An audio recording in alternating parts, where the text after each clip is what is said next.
દેશમાં આજે 77મા ગણતંત્ર દિવસની ઉજવણી થઈ રહી છે। કર્તવ્ય પથ પર પરેડમાં ભારતની શક્તિ દેખાશે। સૈન્ય તાકાતની પરેડમાં ઝલક દેખાશે। ઓપરેશન સિંદૂરમાં ઉપયોગમાં થયેલા હથિયારો દેખાશે। પરેડમાં ભારતીય સંસ્કૃતિની ઝલક જોવા મળશે। વંદે માતરમ 150 વર્ષ પૂર્ણ થવાની થીમ પર આ વખતે ઉજવણી થઈ રહી છે। આ વર્ષે કાર્યક્રમમાં યુરોપિયન યુનિયનના બે મુખ્ય અતિથિ યુરોપિયન કાઉન્સિલના અધ્યક્ષ એન્ટોનિયો છે મુખ્ય અતિથિ। યુરોપિયન કમિશનના અધ્યક્ષ ઉર્સુલા વોન પણ મુખ્ય અતિથિ છે।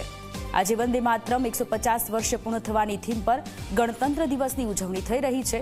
26મી જાન્યુઆરી 1950ના દિવસે આપણું સંવિધાન કે જે લખાયું હતું અને એ આખી દુનિયાની સમક્ષ રજૂ કરવામાં આવ્યું હતું અને એની ઉજવણી આખા દેશમાં દર વર્ષે કરવામાં આવે છે। 26મી જાન્યુઆરી ગણતંત્ર દિવસ સૈન્ય તાકાતની પરેડમાં વિવિધ સંસ્કૃતિઓની ઝલક જોવા મળશે અને દર વર્ષે જ્યારે ગણતંત્ર દિવસની ઉજવણી થતી હોય છે ત્યારે વિશ્વમાંથી અલગ અલગ દેશોમાંથી મુખ્ય અતિથિઓને ઇન્વાઇટ કરવામાં આવતા હોય છે અને આ વખતે પણ યુરોપિયન કાઉન્સિલના અધ્યક્ષ એન્ટોનિયા મુખ્ય અતિથિ છે।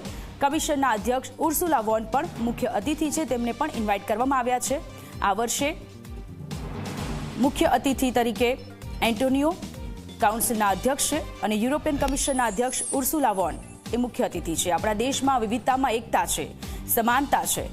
સંવિધાનમાં જે પ્રાઉડ લેવા જેવી બાબતો છે એ સંવિધાન આ દિવસે લખાયું હતું, 1950માં આ દિવસે લખાયું હતું। ત્યારે દર વખતે કર્તવ્ય પથ પર આપણા ત્રણેય સેનાની જે ઝાંખીઓ જોવા મળતી હોય છે, વાયુસેનાનું પ્રદર્શન જોવા મળતું હોય છે।